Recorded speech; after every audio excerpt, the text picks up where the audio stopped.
Hello mga ka-mindset, no? So low tide pa lang ngayon. So since nandito ako sa probinsya mga ka-mindset, ayan, no, may mga huli na kami, you know. Ayan, mga shell, mga pitik.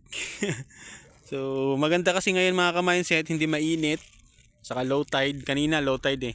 Ngayon medyo umangat na yung tubig. So experience na rin.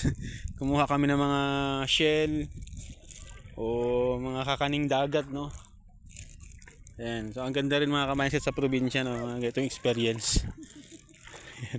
So di lang ako marunong pero natuto lang din ako ngayong araw na to.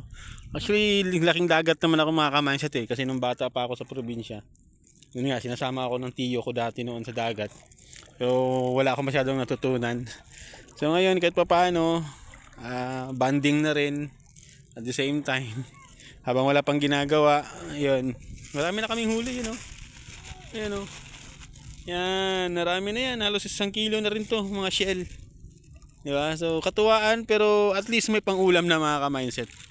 Yan, so, pauwi na kasi kami ngayon. Medyo mataas na yung tubig. Kanina kasi napakaganda. Low tide na low tide talaga. So, ayan. So, enjoy lang habang wala pa tayong masyadong ginagawa sa buhay natin. Okay?